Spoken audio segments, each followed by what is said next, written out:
2021 ஆட்சிக்கு வர்றதுக்கு முன்னாடி தமிழ்நாட்டை வந்துச்சிங்கன்னா வரிகொடா இயக்கத்தை கொண்டு வருவேன்னாரு. யார் அவர்? எதிர்கட்சி தலைவர். வரி கொடுக்க மாட்டேன்னு சொன்னார். யாருக்கு? நாட்டுக்கு. இந்திய பேரரசுக்கே வரி கொடுக்க மாட்டேன்னு சொன்னாலும் அதைக்கும் அவர் பதிவு பண்றாரு. நாங்க தமிழகத்திலிருந்து வரி கட்ட முடியாதுன்னு சொன்னா மத்திய அரசுக்கு நாங்க தமிழக மக்கள் கிட்ட சொல்லலாமான்னு கேட்கிறாரு. கண்டிப்பா சொல்லலாம், கண்டிப்பா சொல்லலாம். சொல்ல முயற்சி பண்ணுங்க. அதுக்கப்புறம் ஆட்சியில் இருக்கீங்களான்னு பார்ப்போம். இந்த உதார விடுற வேலையெல்லாம் வச்சுக்கூடாது. உங்க நோக்கமே இந்த தமிழ்நாட்டை பிரிச்சு எடுத்து கொண்டு போய் உங்களுடைய ஊழியத்தை பார்க்கணுங்கிறதுக்காக தான் அதை பண்றீங்க. அதைத்தான் நாங்க சொல்றோம். அதை கரெக்டா ப்ரூவ் பண்ணிக்கிட்டு இருக்கீங்க. வயரை பிடிங்கிட்டு சம்பாதிக்கலையே, புரோகிதனோ குறுக்களோ பிஎஸ்என்எல்லோட வயரை கொண்டு போய் வச்சுட்டு சம்பாதிக்கலையே. அவன் நேர்மையா தன்னுடைய வேலையை செய்து தானே சம்பாதிக்கிறான். தயாநிதி மாறன்கிறவர் மாறனுடைய பையங்கிறதுனால ஆட்டோமேட்டிக்கா அப்படியே செலக்ட் ஆயிட்டாரா? மாறன்கிறவர் ஆணா இல்லாம பெண்ணா பிறந்திருந்தாலும் செலக்ட் ஆயிருப்பாரா? மாறன்கிறவர் இப்ப இருக்கக்கூடிய தயாநிதி மாறனுக்கு இருக்கக்கூடிய அறிவு நல்ல தெரியும், நல்ல அறிவு தான். அதை விட ரொம்ப கம்மியா இருந்திருந்தாலும் அவர் செலக்ட் ஆயிருப்பாரு. ஸோ அவர் தான் செலக்டடு. திமுகல இருந்து ஒரு குடும்பத்தில இருந்து செலக்ட் பண்றாங்க பாருங்க, அவர் தான் செலக்டடு. கொடுத்த பணக்காரன் என்ன பண்ணுவான்? டாக்டர் ஆயிடுச்சுன்னா இன்னொரு டாக்டரை கல்யாணம் பண்ணிட்டு வெளிநாட்டுக்கு தான் போவான். மெத்த படித்தவன் என்ன பண்ணுவான்? வெளிநாட்டுக்கு தான் போவான். இங்க யார் படுறது? அப்போ இந்த மருத்துவர்கள் ஸ்ப்ரெட் ஆகணும், இந்தியா பூரா வரணும்னு பேசுறோம். எனக்கு மட்டும் விளக்கு கொடு, எனக்கு மட்டும் விளக்கு கொடுன்னா உங்களுக்கு கொடுக்க வேண்டியது விலங்கு. அதுக்கான ஏற்பாடை ஒழுங்கா எல்லாரும் பண்ணிக்கிட்டு இருக்காங்க. இந்த நாட்டில் இருக்கக்கூடாதுன்னே சொல்லும். இங்க எல்லாம் அயோக்கியர்கள் இருக்காருன்னே சொல்லுவோம். அதுக்கு நிறைய இயக்குநர்கள் தான் இருக்காங்க, நிறைய வெட்ரிஸ், நிறைய மாறன்ஸ், நிறைய ரஞ்சித்ஸ் எல்லாம் இருக்காங்க. அவங்கெல்லாம் படம் பார்த்தாங்கன்னா நமக்கு மண்டை காஞ்சி இந்த நாட்டையே வெறுக்கணும்னு தோணும்.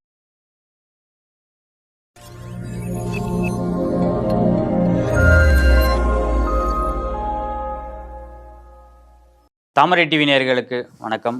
இன்றைய நேர்காணலில் நம்முடன் இணைந்திருக்கும் சிறப்பு விருந்தினர் அரசியல் விமர்சகர் திரு ரவி டிடிஎஸ் அவர்கள். வணக்கம். வணக்கம். மத்திய நிதியமைச்சர் நிர்மலா சீதாராமன் பட்ஜெட் தாக்கல் பண்ணியிருக்காங்க. ஏன் தமிழகத்தை புறக்கணிச்சிருக்காங்க அப்படின்ற ஒரு கேள்வியை காங்கிரஸ், திமுக எல்லா கட்சிகளும் எழுப்பியிருக்காங்க. நேற்று நாடாளுமன்ற அவை புறக்கணிப்பும் திமுக பண்ணியிருக்காங்க. கிட்டத்தட்ட ஒரு 15,000 கோடி வைசாக்லேருந்து சென்னைக்கு ரோடு போடுறாங்க, காரிடார் போடுறாங்க. இதை நீங்கள் எப்படி பார்க்கலாம்? தெலுங்கானா, ஆந்திராவுக்கு கொடுத்ததா பார்க்கலாம். ஆனால் அதனால் தமிழ்நாட்டுக்கு என்ன லாபம் அப்படின்னு பார்த்தா, துறைமுகம் வைசாக்கில் இருக்குது, இங்கே தூத்துக்குடியில் இருக்குது, சென்னையில் இருக்குது. ஸோ வைசாக் மூலமாக போகக்கூடிய, தமிழ்நாட்டிலிருந்து ஏற்றுமதி ஆகக்கூடிய அல்லது தமிழ்நாட்டுக்கு இறக்குமதி வரக்கூடிய விஷயங்கள் இந்த காரிடார் மூலமாக இன்னும் சுலபமாக கிலோமீட்டர் குறைத்து வரும். இதை பற்றி ஸ்டாலின் ஐயா உங்ககிட்ட பேச, அந்த அறிவிப்பு ஆந்திராவுக்கு சொல்லும் போது அவர் சொல்கிறாரு நிதியமைச்சர். அப்படி தான் வரும். நான் அங்கே தொடங்கிட்டு இங்கே தான் கொண்டாந்து முடிக்கிறேன்னா, நீங்கள் தொடங்கின இடத்த மட்டும் சொன்னீங்கன்னா வண்டி என்ன பாதியில் தொப்பூரில் இணைந்துடும், திருப்பி தமிழ்நாட்டுக்குள்ளே தானே வரும். அதே மாதிரி கர்நாடகா, ஆந்திரா அண்ட் தமிழ்நாடு 3 ஸ்டேட்டுக்கு சேர்த்து 4 வழிச்சாலை கிட்டத்தட்ட 17,000 கோடிக்கு. இந்த 4 வழிச்சாலையால் யாருக்கு பயன்? தமிழ்நாட்டுக்கு பயன், ஆந்திராவுக்கு பயன், கர்நாடகாவுக்கு பயன். அப்படித்தான் நீங்கள் அதை எடுத்துக்கணும். நான் உங்களுக்கு 20,000 ரூபாய் எதுக்கு கொடுக்குறேன்னா, நீங்கள் அந்த கேமரா நண்பருக்கு அதை கொடுக்கறதுக்காக கொடுக்குறேன். இப்போ அவருக்கு லாபம் வந்திருக்கா இல்லையான்னு கேட்டால், இல்லை நீ எனக்கு தானே கொடுத்த அப்படின்னு நீங்கள் சொல்ல மாட்டீங்க. உங்களுக்கு கொடுத்ததே அவருக்கும் அதை பலன் கொடுக்கறதுக்காக தான். இல்லைன்னா நீங்கள் எதுக்கு என்கிட்ட கேட்க போகிறீங்க? பட்ஜெட்டில் பெயர் சொல்லலைங்கிறதுக்கு நிர்மலா சீதாராமன் பதில் சொல்லிட்டாங்க. அது ஒரு பெரிய விஷயம் இல்லை. பெயர் வைக்கிறத விட சோறு வைக்கணும்னு வர நாகேஷ் ஒரு நாயை வச்சுக்கிட்டு உட்காந்துருக்கிற ஒரு பிச்சைக்காரங்கிட்ட சொல்லுவார், பேர் வச்சியா சோறு வச்சியா அப்படின்னு கேட்பார்.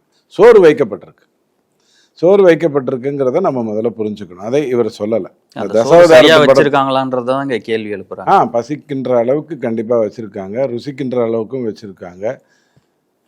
அடிப்படையில் ஒரு பட்ஜெட் வந்திருக்குன்னு சொன்னால் உடனே ஒரு முதலமைச்சர் இந்த நாட்டுக்கு எப்படி சொல்லணும்னா, இப்போ கவர்னர் நேற்றுக்கு ஒரு வரி விழாக்கு போகிறார். வரி விழாக்கு போயிட்டு அங்கே சொல்கிறார், 200% 200 முறை நம்மளுடைய வரி அதிகமாக வருகிறது அப்படின்னு எடுத்து சொல்கிறார். அப்போ தான் அந்த ஜெனரேஷனுக்கு அப்படியா பாரதம் வளர்ந்துக்கிட்டு இருக்குங்கிற ஒரு எண்ணம் வரும். அதை விட்டுட்டு தசாவதாரம் படத்தில் வர்ற கமல் பாட்டி மாதிரி எதுக்கு எடுத்தாலும் ஒரு விரக்தி, சோகம், ஒரு வெறுப்புணர்வு அப்படிங்கிற அடிப்படையிலேயே தமிழ்நாடு போகும்னு சொன்னால் அதனுடைய நோக்கம் பிரிவினைவாதத்தை நோக்கி போகுதுன்னு சொல்கிறதுல தான் நிற்கும். இந்த 49 லட்சமோ 48 லட்சம் கோடிக்கான ஒரு பட்ஜெட்டில் தமிழ்நாட்டுக்குன்னு சிறப்பாக செய்யப்பட்டிருக்கிறதுங்கிறது, அதாவது ரயில்வே ஆகட்டும் அல்லது வேற விவசாயமாக இருக்கட்டும், முத்ரா லோனில் அதிகமாக பயன்படுகின்றது தமிழ்நாடு. தமிழ்நாடோட சிறப்பு என்னன்னா, எந்த ஒரு மத்திய அரசு திட்டம் வந்தாலும் உடனே அதை எடுத்துக்கொள்ளும், எடுத்துக்கிட்டு அதை பரவலாக கொண்டு போய் சேர்க்கும். இதில் பீகாரோ அல்லது மற்ற இடங்களோ பின்தங்கி இருப்பதற்கு நிறைய வாய்ப்பு இருக்கும். முத்ரா லோன் 10 லட்சத்துக்கு பதிலாக 20 லட்சம் வரும் கொடுக்க போகிறோம்னு சொன்னால் அப்போ யாருக்கு அது பலன் தரும்? ஏற்கனவே முத்ரா லோன் வாங்கியிருக்கக்கூடிய நண்பர்களுக்கு அது இன்னொரு அடுத்த வீச்சுக்குள்ளே போகும், திருப்பி கட்டணுங்கிற ஒரு எண்ணமும் வரும். இதையெல்லாம் தான் ஒரு முதலமைச்சர் எடுத்து சொல்லணும். பெண்களுக்குன்னு பத்திரத்தாளில் முத்திரைத்தாளில் விலை குறைக்கிறேன் அப்படின்னு சொன்னால் அவர் உடனே தமிழர்களுக்கு என்ன சொல்லணும்? ஐயா, எல்லாத்தையும் உன் பேரில் வாங்கிறாத, வாங்கினேன்னா அது டாஸ்மாக் மூலமாக டிஆர் பாலு ஐயாவுக்கும் மற்றவங்களுக்கும் போயிடும், மனைவி பேரில் வாங்கு. ஆண்டவனே தாலியை என் மனைவிக்கு கிட்ட கட்ட சொன்னான்னா அவள் தான் அடமானம் வைக்க மாட்டான், இவன் வச்சிருவான், அடுத்த நாளே கொண்டு போய் வச்சிருவாங்கிறதுக்காக தான். ஸோ இதையெல்லாம் எடுத்து சொல்ல வேண்டிய ஒரு நல்ல நிலையை விட்டுட்டு ஒரு வெறுப்புணர்வு வரை கொண்டு வர்ற மாதிரியே இவங்க கேட்டது மெட்ரோக்கான ஒரு அமௌண்ட். மெட்ரோவுக்கு நான் பல முறை பதில் சொல்லிட்டேன். தமிழ்நாட்டில் கிட்டத்தட்ட சென்னையில் மட்டும் 118 கிலோமீட்டருக்கு மெட்ரோ ஓடுது. இந்தியாவில் கோவை மதுரைக்கெல்லாம் மெட்ரோ கேட்டிருக்கோம், எங்களுக்கு அதுக்கான நிதி வரலங்கிறாங்க. ஒத்துக்கிறேங்க. இந்தியா பூரா டெல்லி மும்பைக்கு அப்புறம் தமிழ்நாட்டில் தான், சென்னையில் தான் அதிக மெட்ரோ ஓடுது. இன்னும் பல தலைநகரங்கள்லேயே மெட்ரோ ஓடலை. அப்போ அந்த மாநிலம்லாம் என்ன ஆகணும்? முடிஞ்சு போயிடணுமா? எல்லா தலைநகர்லையும் மெட்ரோ வரணும். அதுதானே முக்கியமான ஒரு விஷயம். இதை தவிர நீங்கள் அந்த மெட்ரோக்காக கொடுக்கப்பட்டிருக்கிறதுல 7,900 கோடியோ என்னதான் மத்திய அரசுக்கிட்டேருந்து வர வேண்டிய பணம். மற்றதெல்லாம் நீங்கள் ஆல்ரெடி செலவு பண்ணிட்டீங்க. அந்த ஒப்புதலும் உங்களுக்கு கொடுக்கப்பட்டிருந்தது, அதாவது இடஒதுக்கீடுங்க, அதாவது ஒதுக்கீடுங்கிற அடிப்படையில் கொடுத்துருந்தது. பட் மற்றதை ஸ்பீடப் பண்ண வேண்டிய அவசியம் வருது. இந்தியா பூரா தலைநகரங்களில் மெட்ரோ ஓடணுமா வேண்டாமா? பெங்களூரில் 30%, தெலுங்கானாக்கு போனீங்கன்னா 30%, ஆந்திராவில் இன்னும் அந்த விஷயமே வரல. அப்போ மற்ற மாநிலங்கள்லாம் ஒரு வழி ஆயிரணும், தமிழ்நாட்டில் மட்டும் இந்த 9 பேர் சேர்ந்து 1,30,030,000 கோடியை 4,30,000 கோடியாக மாற்றணுமா? அப்படிங்கிற அடிப்படையிலிருந்து அதை பார்க்கணும். அவர் இன்னொரு கோரிக்கை சொல்றது நிவாரண நிதியை சம்பந்தமா. பேரிடரை பொறுத்த வரைக்கும் நான் பலமுறை சொல்லியிருக்கேன், இதை நிர்ணயம் பண்ணதே 2009 மன்மோகன் சிங் ஆட்சியில் திமுகவை நம்பி இருந்த அந்த ஆட்சியில் தான் இதை எப்படி கொடுக்கணுங்கிறதே நிர்ணயம் பண்ணாங்க. அந்த நிர்ணயப்படி தான் அது நடந்துகிட்டு இருக்கு. இதை பாஜக மாற்றி அமைச்சிருக்கலாம் இல்ல? எப்படி மாற்றி அமைக்கிறது? அதாவது ஒரு ஒரு ஒரு பர்டிகுலர் விஷயம் நீங்கள் இப்படித்தான் வேணும்னு சொல்லும் பொழுது, இந்தியா பூரா பேரிடர் வரும் பொழுது தமிழ்நாட்டுக்கு அதிகமாக வருது மற்ற மாநிலங்களை விடனா, அப்போ நம்ம அதை மாற்றி அமைக்க வேண்டிய அவசியம் வரலாம்.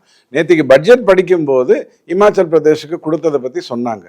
10 வருடமா 21,000 கோடிக்கு மேலே நிவாரண நிதியாக மட்டும் தமிழ்நாட்டுக்கு வந்திருக்கு.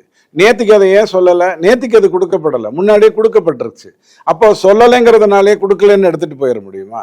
வெறுப்புணர்வை ஏற்படுத்தணுங்கிற ஒரு எண்ணத்தோட இந்த தசாவதாரம் கமல் பாட்டி மாதிரி நீங்கள் செயல்படுவீங்கன்னு சொன்னால் 2026 வரைக்கும் நீங்கள் என்ன வேணாலும் பண்ணலாம். ஏன்னா உண்மைகளை இப்போ எடுத்து சொல்கிறாங்க. பெர் கேபிட்டா இன்கமில் இந்தியாவில் பஞ்சாப் தான் அதிகமாக இருந்தது. தனிநபர் வருமானத்தில் பஞ்சாப் தான் அதிகமாக இருந்தது. இப்போ அது லைட்டாக குறைஞ்சிக்கிட்டே ஹரியானா அந்த பொசிஷனுக்கு வந்துருச்சு. தமிழ்நாடு 3வது 4வது இடத்துலையோ இருக்குது. 55 இருந்தது, 92 இருக்கு. தனிநபர் வருமானம் உயர்ந்திருக்கு. ஆனால் தனிநபர் கடன் நீங்கள் ஆட்சிக்கு வரும்போது 2,16,000 ப்ளஸ் ஆர் மைனஸ் சொன்னீங்க. இப்போ 4 லட்சம் வரைக்கும் போயிருக்கு கடன். இது யார் கொண்டு போய் தீர்க்கிறது? நீங்கள் அந்த 3 லட்சம் கோடி கடன் வாங்கினீங்களா? அதுக்கு ஏதாவது வெள்ளை அறிக்கை கொடுத்தீங்களா? இல்லை யார்கிட்டையாவது சொன்னீங்களா? சிஏஜி கிட்ட சொன்னதோட தான் நிறுத்திக்கிறீங்க. அதுதானே, வெளியில் எதுவும் சொல்லி எதுக்காக இந்த கடன்லாம் வாங்கியிருக்கீங்கன்னு எதுவும் சொல்லலையே. இன்னொன்று வெள்ளை அறிக்கைன்னும் போது தான் இன்னொன்று நேற்று தயாநிதி மாறன் பேசும்போது பாஜக இந்த நதி நீர் இணைப்பை பற்றி நீண்ட காலமாக பேசிகிட்டு இருக்காங்க. அந்த திட்டம் என்ன ஆச்சு அப்படின்றத இன்னும் யாருக்கும் தெரியல. அது சம்மந்தமாக எங்களுக்கு வெள்ளை அறிக்கை வேணும் அப்படின்னு. கண்டிப்பாக கொடுக்கணும். அது நியாயமான ஒரு கேள்வி. ஏன்னா இப்போ கோதாவரியிலேருந்து தண்ணியை கொண்டு வந்துட்டோம் அப்படின்னு சொன்னால் இந்த கர்நாடகாட்ட போய் கேட்கணுங்கிற அவசியம் வராது. இவங்க எப்படியும் கேட்டு வாங்கி கொடுக்க போகிறதில்ல. தயாநிதியோ அல்லது ஸ்டாலின் ஐயாவோ கர்நாடகாவில் போய் துரைமுருகன் ஐயாவை தான் அனுப்புவாங்க. அவர் போய் என்ன பேசுவார்னு யாருக்கும் தெரியாது. எதையாவது பேசிட்டு வந்துட்டாருன்னா சிக்கலாகிடும். இல்லைனா போயிட்டு மதிக்கலன்ட்டு திரும்பி வந்துடுவார். காவேரி நீரை மட்டும் நம்பி இருக்கிறது. இவங்க காங்கிரஸ் கூட்டணியில் தான் இருக்காங்க. இந்தி கூட்டணியை வச்சு இந்தியாவே உயர்த்துவாங்க. திராவிட மாடல் டைரெக்டாக எல்லா பக்கமும் போயிடுச்சு அப்படின்னும் போது அது மூலமாக காவேரி வருமானு கேட்டால் வர்றதுக்கு வாய்ப்பு இல்லை. அப்போ இந்த நதிநீர் விஷயத்துக்குள்ளே தான் வந்தாகணும். அதை கண்டிப்பாக செய்யணும். அது ஏன், என்ன பண்ணியிருக்கீங்க, அது எப்போ கொடுப்பீங்க அப்படிங்கிற கேள்வி நியாயமானது. அந்த கேள்விக்கு கண்டிப்பாக பிஜேபி பதில் சொல்லணும். என்ன திட்டம் வச்சுருக்கீங்கிறத கண்டிப்பாக பதில் சொல்லணும். ஆனால் இங்க காவிரி நதி நீரை கொண்டு வர்றதுக்கான ஏற்பாடு அவன்கிட்ட போய் கெஞ்சிக்கிட்டு இருக்கோம், ஒரு நாளைக்கு இவ்வளவு கொடுக்கணும்னு அந்த வாரியம் சொல்லுது. ஆனா அவங்க அதை விட கம்மியா கொடுக்குறேங்கிறாங்க. இவங்க அதுக்காக எந்த ஒரு ரோடு மறியலோ நடத்தல. தயாநிதி ஐயா அங்க போய் நான் என்ன தாழ்த்தப்பட்டவனா, எனக்கு ஏன் நீ கொடுக்க மாட்டேன் அப்படின்னு கேட்கல. தாழ்த்தப்பட்டவனாங்கிறது வந்து வழக்கு பதிவு பண்ணியிருக்காங்க. அது சம்பந்தமா வழக்கும் பதிவு பண்ணி. வழக்கு எதுக்குங்க போடணும்? ஜெயலலிதா அம்மா அதை செஞ்சாங்கன்னு தான் நீங்க எதிர்த்தீங்க. சட்ட ரீதியா பேசக்கூடாது, சமூகமா பேசணும் அப்படின்னு தானே நீங்க எதிர்த்தீங்க. நீங்க தான் கூட்டணியில இருக்கீங்கல்ல. சிவகுமாரும் உங்களுக்கு ரொம்ப தெளிவா கூட இருக்காரு. ஏன்னா அவரும் ஒரு பணக்காரரு, நீங்களும் ஒரு பணக்காரரு, எல்லாம் சேர்ந்து இருக்கீங்கல்ல. போய் பேசிட்டு வாங்கிட்டு வர வேண்டியது தானே, மிரட்ட வேண்டியது தானே. ராமர் கோயில் கட்டக்கூடாதுன்னு ஒரு காமன் மினிமம் ப்ரோக்ராம் போட்டிங்களே, அந்த மாதிரி காவேரி நீர் கொடுக்கலன்னா ராகுல் காந்தி பிரதம மந்திரி ஆக முடியாதுன்னு ஒரு சிஎம்பி போடுங்க, மேட்டர் முடிஞ்சிருச்சு. எதுக்கு போய் அவங்க கிட்ட போய் சட்ட ரீதியா பேசிட்டு இருக்கணும்? அந்த வாரியம் தான் சொல்லிடுச்சு இல்லை இவ்வளவு வேணும்னு. நாளைக்கு நீதிமன்றம் என்ன சொல்ல போகுது? கொடுக்கணும்னு சொல்ல போகுது. நீதிமன்றம் சொன்னதுக்கு அப்புறம் கர்நாடகா வந்து நான் அதெல்லாம் கொடுக்க முடியாது அப்படின்னு சொல்லிட்டு என்ன பண்ணுவீங்க? அவங்க கர்நாடகா மேல சாங்ஷன்ஸ் போட்டு அவங்கள தவிர்த்துருவீங்களா? ஒசூர் ரோட மூடிடுவீங்களா? மூட மாட்டீங்க. ஏன்னா உங்களுக்கு நிறைய கொடுக்கல் வாங்கல் இருக்குது. ஆக ஒரு விஷயத்தை எப்படி நேரா ஹேண்டில் பண்ணணுமோ அப்படி ஹேண்டில் பண்ணணும். எப்படி மந்திரி அமைச்சர் பதவியெல்லாம் வாங்கினீங்கல்ல மன்மோகன் சிங் ஐயாட்ட போய் கேட்டு, அந்த மாதிரி போய் போராடி வாங்க வேண்டிய ஒரு விஷயத்த போய் உட்கார்ந்துட்டு நீதிமன்றத்துக்கு போறேங்கிறீங்க. தேர்தல் சமயத்தில் நிர்மலா சீதாராமன் அவர்கள் தமிழகத்துக்கு வந்தாங்க. அப்போ வந்து உண்டியலில் பணம் போடுங்க, பணம் போடாதீங்க, தட்டில் பணம் போடுங்கன்றத வந்து பேசுகிறாரு. ஒரு நிதியமைச்சர் பேசுகிற பேச்சா இது அப்படின்னு சொல்கிறாரு.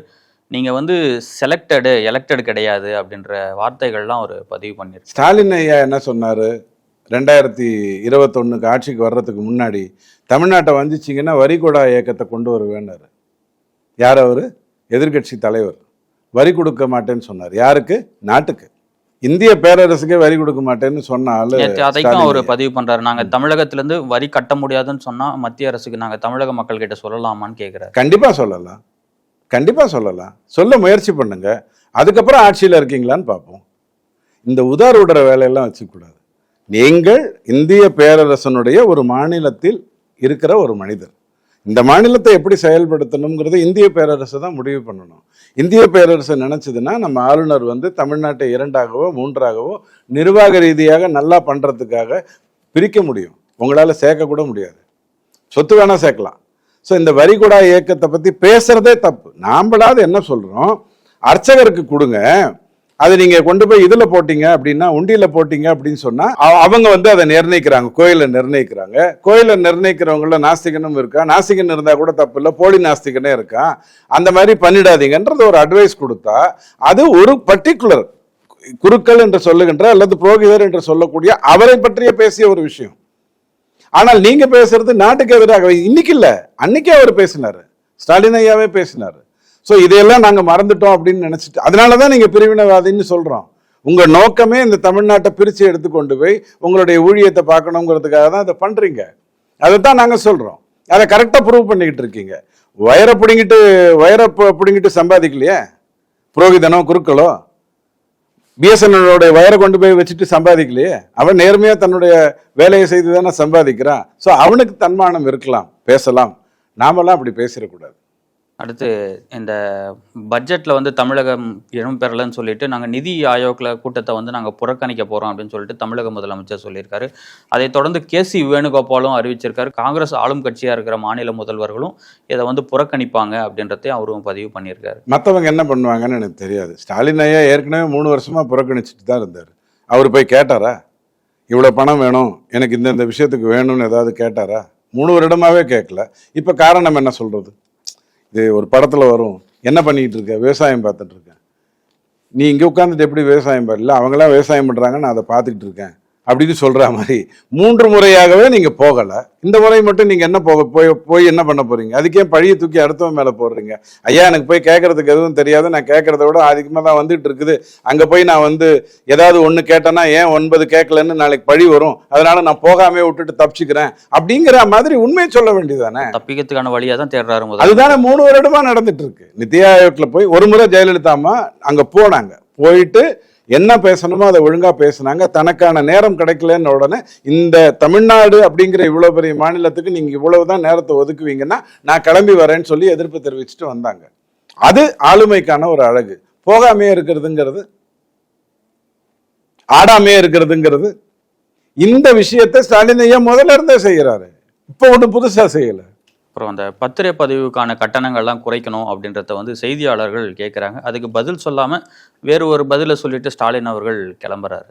அதாவது சில அவர் பாவம் எதுக்கு தயார்படுத்தியிருக்காங்களோ அதுதான் கேட்கணும். அவுட் ஆஃப் சிலபஸ் கேட்டால் நானே 10th ஒரு மாதிரி மார்க் கம்மியாக வாங்கினேன்.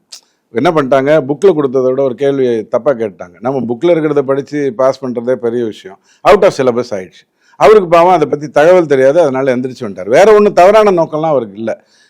கேள்வி என்னன்னா, ஸ்டாம்ப் டியூட்டியை குறைக்கணும் அப்படிங்கிற ஒரு விஷயத்த வந்து இப்போ ஆல்ரெடி பெண்களுக்கு அதை குறைக்கணுங்கிறது இந்த பட்ஜெட்டில் வந்திருக்கு. வேற என்ன பண்ணணுங்கிறீங்க? வருமானமே இருக்கக்கூடாது, ஆனால் இந்தியா வந்து எல்லாத்துக்கும் பணம் கொடுக்கணும் அப்படிங்கிறீங்களா? பேச்சுக்கு சொல்கிறேன். இந்த ஜிஎஸ்டிலாம் வர்றதுக்கு முன்னாடி கஸ்டம் டியூட்டிஸ், எக்ஸைஸ் டியூட்டி மூலமாக தான் இந்திய அரசாங்கத்துக்கு பணம் வந்துகிட்டு இருந்தது.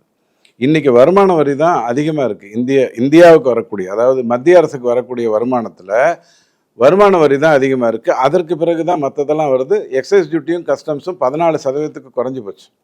இப்போ மாநிலங்கள்லேருந்து வரக்கூடிய ஜிஎஸ்டி இருக்கு இல்லையா, அதில் 50% மாநிலத்துக்கு போயிடுது. மீதி இருக்கிற 50ல் 41% திருப்பி மாநிலத்துக்கு போய் 29 பைசா தான் மத்திய அரசுக்கு போகுது. இதை வைத்து கொண்டு தான் இவங்க அத்தனையும் செய்கிறாங்க. இதை வைத்து கொண்டு தான். ஸோ ஒரு மத்திய அரசுக்கு ஏற்பட்ட இழப்பு அப்படின்னு கேட்டிங்கன்னா, கஸ்டம்ஸ் மூலமாகவும் மற்றது மூலமாக வந்திருந்ததை இழந்து ஜிஎஸ்டி மூலமாக வந்தாலே போதும், இந்த நாட்டை என்னால் நிர்ணயிக்க முடியும், 5% கீழே என்னால் வந்து நிதி பற்றாக்குறையை கட்டுப்படுத்த முடியும் அப்படின்னு சொல்லி கெத்தா 7 முறை அவங்க வந்து. இந்தியாவில் பணவீக்கம் வந்து இருக்குது, இதை தீர்க்க என்ன நடவடிக்கை எடுத்தீங்கன்றதை ப. சிதம்பரம் அவையில் கேள்வி எழுப்பியிருக்காரு. உயர்ந்திருக்கா தாழ்ந்திருக்கா அதை சொல்லணும். அவர் இருந்த காலத்தில் என்ன இருந்தது, இப்போ என்ன இருக்குது அப்படிங்கிறத சொல்லணும், ரொம்ப முக்கியம். இப்போ வந்து உற்பத்தியில் ஏதாவது குறைஞ்சிருக்கா அப்படிங்கிறத சொல்லணும்.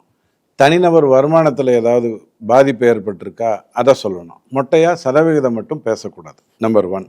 இன்ஃப்ளேஷனை கண்ட்ரோல் பண்ணுறதுக்கான அத்தனை விஷயத்தையும் பேசும்போது எல்லாரும் வந்து சிறந்த நிதியமைச்சர், முன்னாள் நிதியமைச்சர்னு சொல்லிட்டு எல்லாம் பேசுகிறாங்க. இல்லை, அந்த ஆசீர்வாதம் அவருக்கு நிரந்தரமாக இருந்து இன்னொரு 50 வருஷத்துக்கும் அவர் முன்னாள் நிதியமைச்சராகவே இருந்தாருன்னா இந்தியாவுக்கு நல்லது.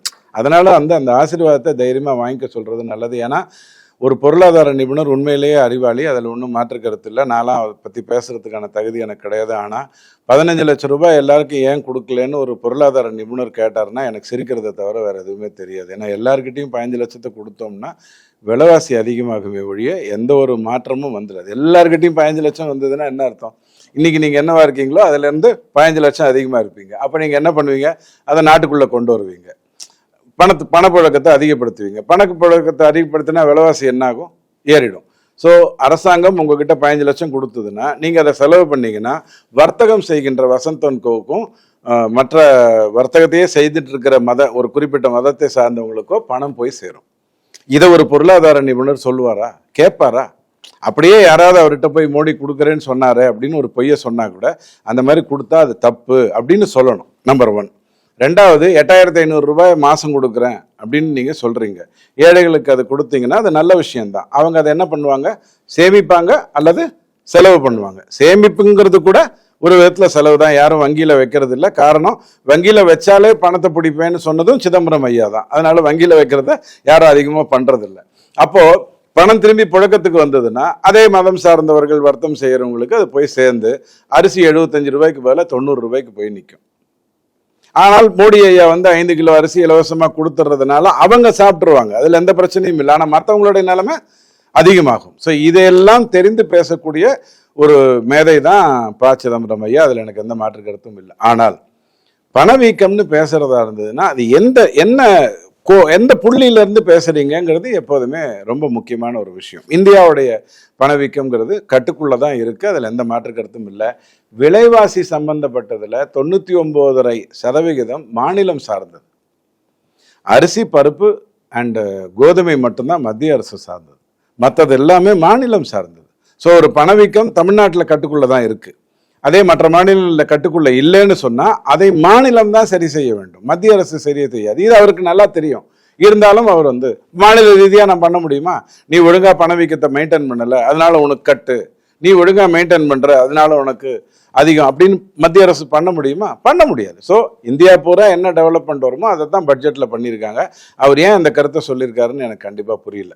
புரியாத அளவுக்கு நான் தற்கூரியா இருந்தால் எனக்கு ஒன்றும் தப்பு கிடையாது, அதில் எனக்கு ஒன்றும் வருத்தம் இல்லை. உதாரணத்துக்கு எடுத்துக்கோங்க, 50% தொழிற்சாலை வந்து 5 மாநிலத்தில் தான் இருக்குது இந்தியாவில். 50 வருடமாக காங்கிரஸ் தான், ஒரு குடும்பம் தான் ஆண்டுச்சு. அந்த காந்தி, இந்த காந்தி, அந்த காந்தின்னு ஸ்பெல்லிங் மிஸ்டேக்கில் காந்தி காந்தின்னு சொல்லுவாங்க. அந்த குடும்பம் தான் ஆண்டுச்சு 50 வருடம். அதற்கு பிறகு இப்போ 76 வருடத்துக்கு நம்ம வந்துட்டோம். இதில் 10 + 5 15 வருஷம் தான் பிஜேபி சார்ந்த ஆட்சி நடந்தது. இப்போ இந்த சூழ்நிலையில் இருக்கும்போது இந்தியா பூரா ஃபேக்டரி வரணும் அப்படின்னு கேட்டால் தமிழ்நாட்டில் தான் அதிக தொழிற்சாலைகள் இருக்கு. இதுக்கு அடுத்தது மகாராஷ்டிரா, இதுக்கு அடுத்தது குஜராத், அப்புறம் மகாராஷ்டிரா. இல்ல தமிழகத்துல இப்ப இந்த நிலைமைய இருக்குன்னு நீங்க பேசுற இந்த சமயத்துல கலாநிதி மாறன் அவர்கள் ஒரு பேச்சு ஒண்ணு பேசியிருந்தாரு. கோவையில ஏன் தொழிற்சாலைகள்லாம் அதிகமா இருக்குன்றதுக்கு அதுக்கு காரணம் சொல்றாரு.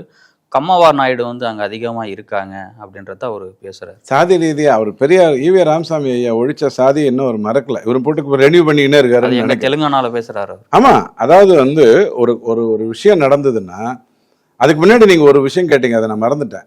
அதாவது நாங்கள்லாம் எலெக்டடு, நீங்க வந்து செலக்டடு, அதானே? Very good. திமுகல போய் கேட்கணும், ஐயா மாறனுங்கிறவர் கட்சிக்கு உழைத்ததுனால அவர் வந்து செலக்ட் ஆனாரா எம்பியா, அல்லது அவர் வந்து மாறனுடைய பையங்கிற தயாநிதி மாறன்கிறவர் மாறனுடைய பையங்கிறதுனால ஆட்டோமேட்டிக்கா அப்படியே செலக்ட் ஆயிட்டாரா? மாறன்கிறவர் ஆணா இல்லாம பெண்ணா பிறந்திருந்தாலும் செலக்ட் ஆயிருப்பாரா? மாறன்கிறவர் இப்ப இருக்கக்கூடிய தயாநிதி மாறனுக்கு இருக்கக்கூடிய அறிவு நல்ல தெரியும், நல்ல அறிவு தான். அதை விட ரொம்ப கம்மியா இருந்திருந்தாலும் அவர் செலக்ட் ஆயிருப்பாரு. ஸோ அவர் தான் செலக்டடு. திமுகல இருந்து ஒரு குடும்பத்தில இருந்து செலக்ட் பண்றாங்க பாருங்க, அவர் தான் செலக்டடு. செலக்டடால எலெக்டட். மக்களை வந்து சந்திச்சு தானே, அவங்க தேர்தலை சந்திச்சு தானே வராங்க. நான் மறுக்கவே இல்லையே, செலக்டடா இருந்தாலும் எலெக்டட், நான் அதை ஒத்துக்கிறேன். நீங்க அவரை விட வேறொரு புத்திசாலியை, அறிவாளியை, மேதையை செலக்ட் பண்ணியிருந்தீங்கன்னா தமிழ்நாடு சேர்ந்து உருட்டு மேல வந்திருக்கும். இப்ப என்ன ஆகி போச்சுன்னா அவர் எலெக்ட் ஆயிட்டாரு. 40க்கு 40ங்கிறதெல்லாம் 20,000 ரூபாய் கொடுத்து குறிப்பிட்ட பட்டி தேர்தலில் நடத்தி பூத் ஸ்லிப்பை கையில் வச்சுக்கிட்டு எவ்வளோ விஷயத்தில் அதை ஜெயிச்சுட்டு போயிட முடியும். 2026 ஜெயிச்சா அது பெரிய விஷயம். ஏன்னா இது வரைக்கும் திமுக 5 ஆண்டு 1 நாள் அப்படின்னு பார்த்ததில்ல சட்டசபையை பொறுத்த வரைக்கும், எம்ஜிஆர் அவர்கள் போனதுக்கு பிறகு. ஆக இந்த செலக்டட் எலெக்டட் கதையெல்லாம் நம்மகிட்ட சொல்ல வேண்டாம். நாளைக்கே தயாநிதி மாறனுடைய குடும்பத்திலிருந்து தான் திருப்பி அந்த இடத்துல வருவாங்க. பாவம் என்ன ஒரு பிரச்சனைனா, அவரை செலக்ட் பண்றதுக்கு அவர் உதயநிதி ஐயாட்ட கேட்க வேண்டியதாக ஆயிடுச்சு. இப்போ நிலைமை என்ன ஆகி போச்சுன்னா, உதயநிதி ஐயா தான் மெயின் இல்லையா? இவர் போய் என்ன எப்படியா செலக்ட் பண்ணுங்க, நான் தான் ரொம்ப நாளாக இங்கே பார்த்துக்கிட்டு இருக்கிறேன், இல்லை நல்லா போயிட்டு இருக்குது, ஒயர்கீரெல்லாம் கரெக்டாக ரெடி பண்ணிட்டு இருக்கேன், ஒரு 25,000 கோடிக்கு அஃபிஷியலாக காட்டிக்கிட்டு இருக்கேன், ஆனால் எங்கிட்ட வந்து இத்தனை லட்சத்துக்கு சொத்து இருக்கு அப்படின்னு இவர் கேட்குற நிலைமைக்கு மாறி போச்சு. ஸோ இவர் தான் வருத்தப்படணும். ஆனால் 7 முறை நிதியமைச்சராக ஒரு நேர்மையாக ஆளை சாதியை பார்க்காம, வாக்கு வங்கி ஏதாவது இருக்குங்கிறதுக்காக நிர்மலா சீதாராமன் நம்ம நிதியமைச்சராக போட்டிருக்காங்களா? அவங்கள போட்டா வாக்கெல்லாம் வந்துருங்கிறதுக்காக போட்டிருக்காங்களா? கிடையவே கிடையாது. அப்போ அவர் வந்து திறமையின் மூலமாகத்தான் வந்துகிட்டு இருக்காரு. அந்த திறன் மூலமாக கூட இவரால் இன்னைக்கு வர முடியல, தயாநிதி ஐயாவால வர முடியல. உதயநிதி ஐயா நினைச்சா தான் தயாநிதி ஐயாவுக்கு அந்த பதவி கிடைக்குங்கிற நிலைமைக்கு அவர் தான் இறங்கியிருக்காரு. நிர்மலா சீதாராமன் அம்மா மேலே போயிருக்காங்க, அடுத்தது 8, அடுத்தது 10ன்னு பார்த்துருவாங்க. ஸோ இந்த விவாதம்லாம் யாருக்கும் இங்கே தேவையில்லை.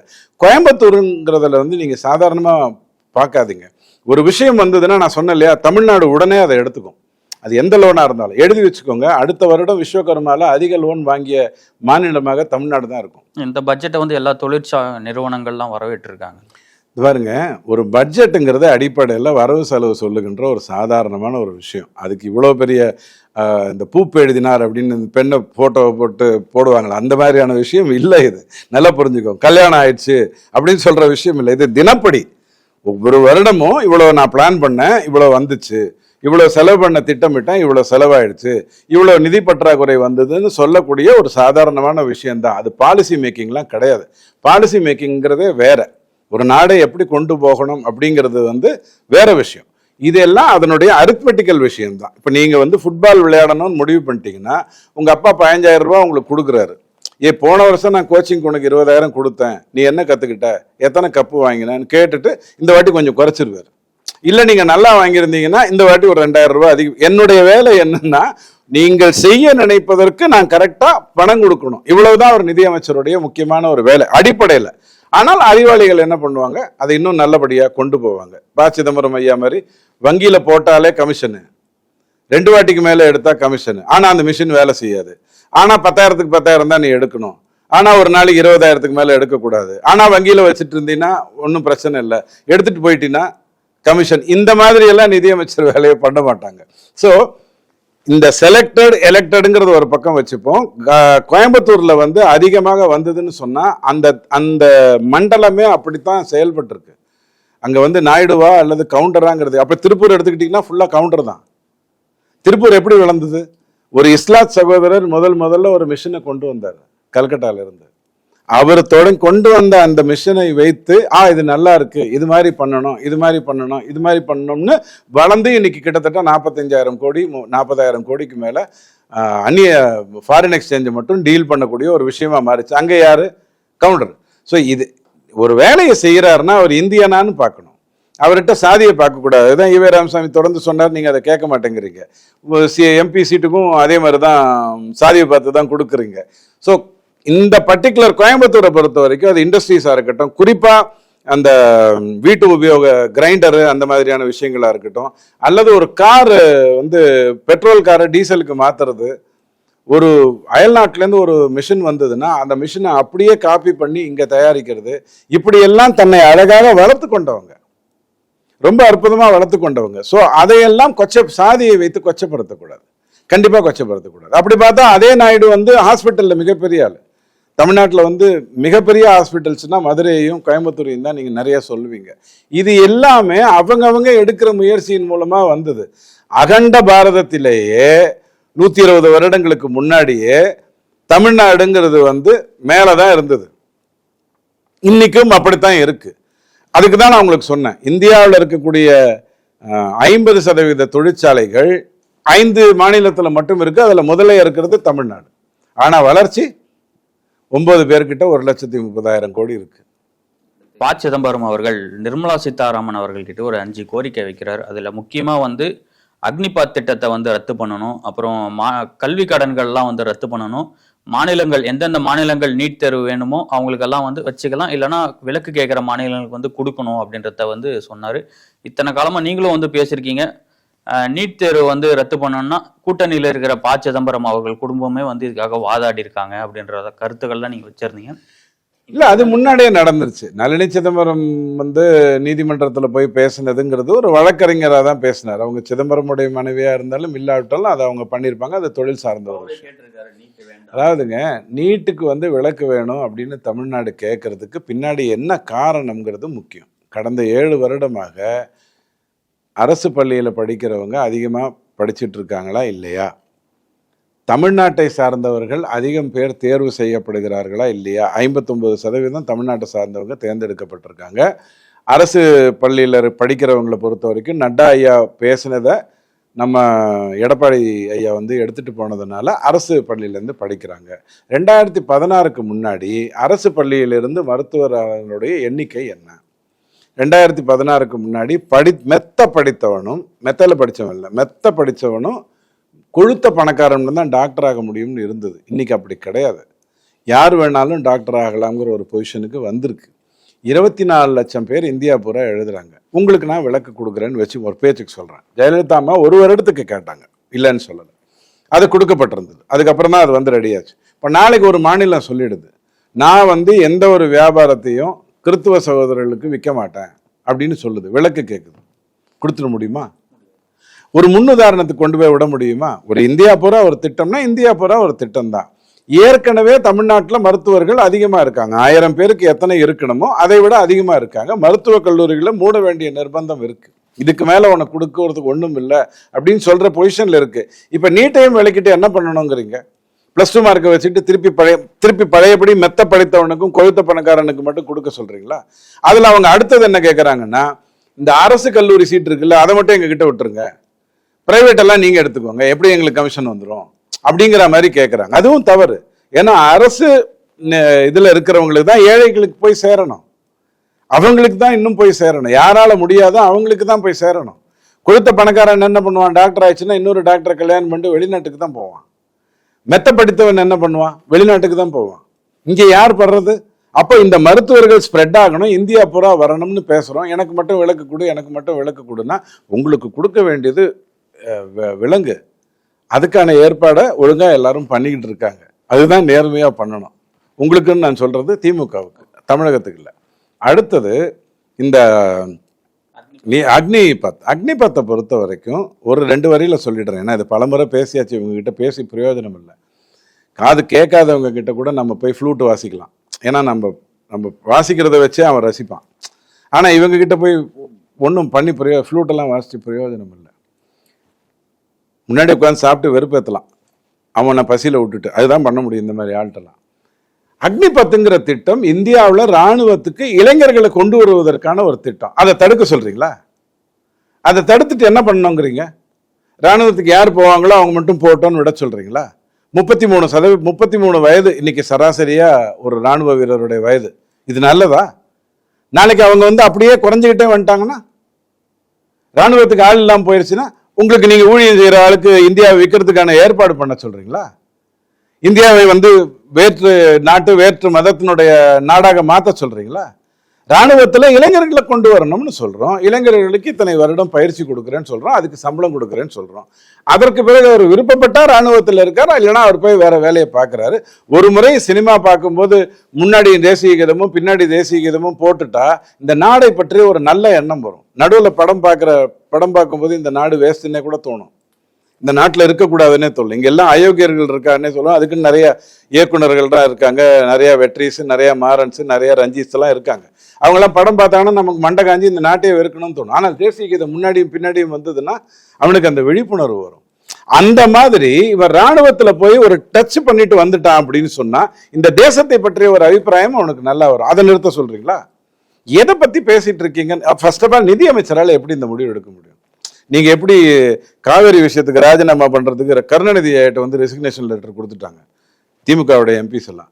அவரு நான் என்ன பண்ண போறேன் இதை வச்சுக்கிட்டு அப்படின்னு. சரி, இருந்தாலும் பரவாயில்ல. அடுத்த செய்தி, எம்பிக்கள் ராஜினாமா கடிதம் கொடுக்கப்பட்டது. யார்கிட்ட?